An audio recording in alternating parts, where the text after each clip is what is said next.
Hi guys, কেমন আছো সবাই? আশা করি ভালো আছো। আজ আবার একটা রেসিপি নিয়ে চলে আসলাম। এই দেখো, চিকেন নিয়েছি। আজ রান্না হবে চিকেন। কড়াটা গরম হয়ে গেছে, আলু ভেজেছিলাম, এর মধ্যে দিয়ে দিলাম তেল।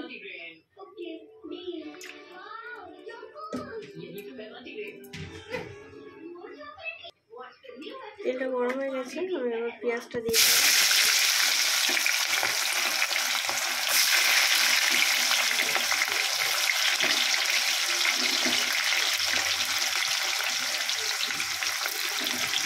তেজপাতাটা দিয়ে দিলাম।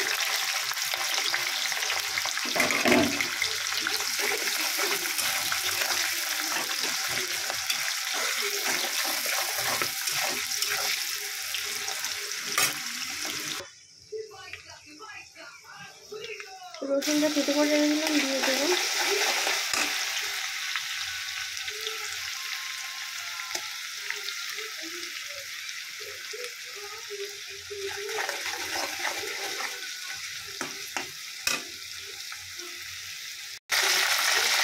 টমেটোগুলো দিয়ে দিলাম।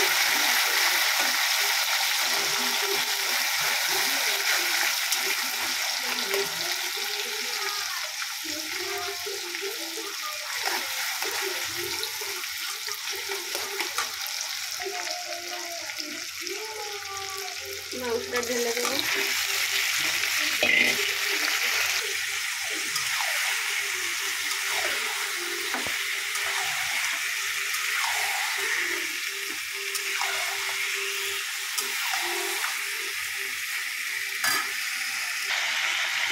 লবণ দিয়ে দেবো।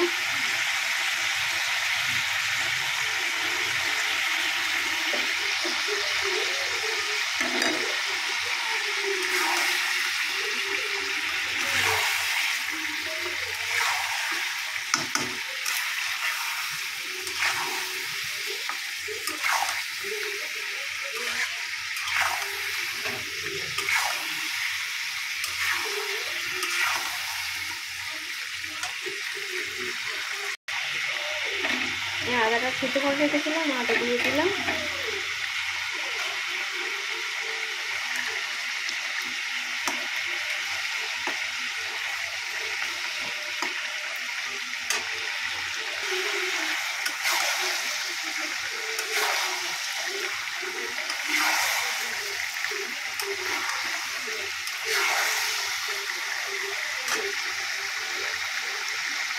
শুকনো লঙ্কার গুঁড়ো দিয়ে দিলাম।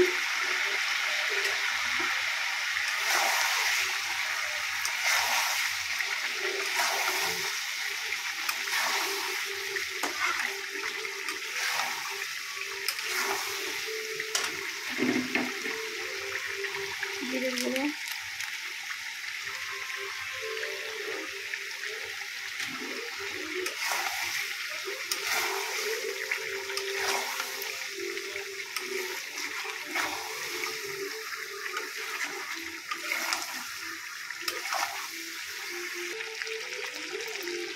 হলুদ গুঁড়ো দিয়ে দিলাম।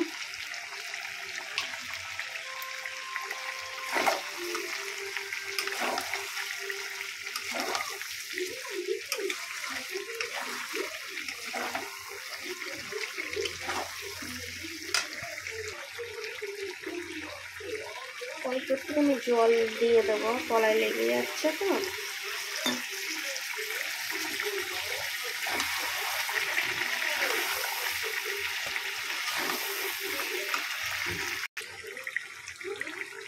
একটু লেবুর রস দিয়ে দিলাম উপর থেকে।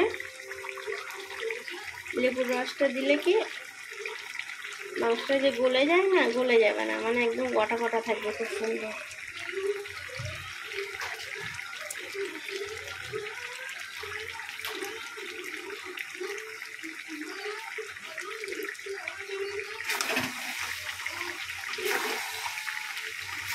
কে খাবে বন্ধুরা, চলে আসো।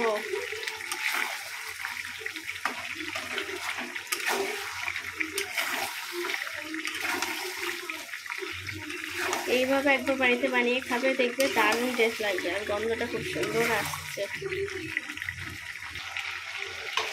আলুগুলো দিয়ে দেবো এর মধ্যে। আমি বারবার একটাই কথা বলি, যে কোনো তরকারি যত মানে কষবে তরকারিগুলো তত টেস্ট আসবে, ঠিক আছে? আর এটা যতক্ষণ কষবে দেখবে তরকারির টেস্টটাও সুন্দর আসবে, কালারটা খুব সুন্দর আসবে। যে কোনো তরকারি, মাছ মাংস যে কোনো তরকারি, বিশেষ করে মাংস টাংসগুলো যতক্ষণ কষবে ততক্ষণ মানে টেস্টটা খুব সুন্দর আসবে।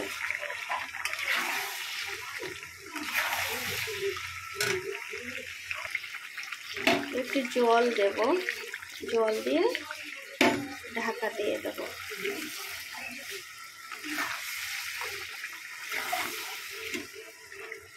কালারটা জাস্ট দারুণ এসছে।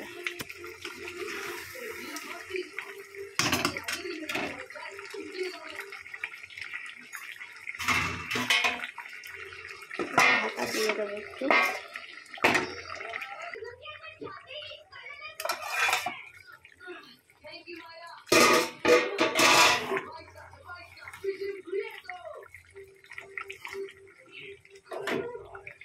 ঠিক আছে, পুরো মাংসগুলো গোটা গোটা আছে। লেবুটা দিয়েছিলাম, লেবুটা দিলে একটা মাংস গলে যাবে না।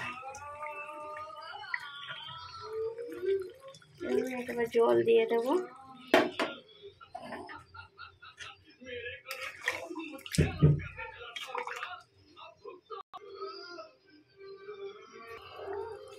জলটা একেবারে দিয়ে দেবো।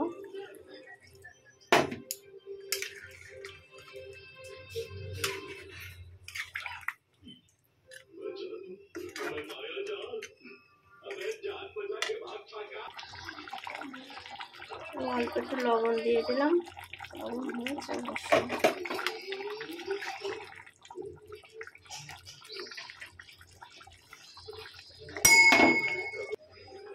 এদিকে আমি এই যে দারচিনি নিয়ে নিলাম, লবঙ্গ আর এলাচ।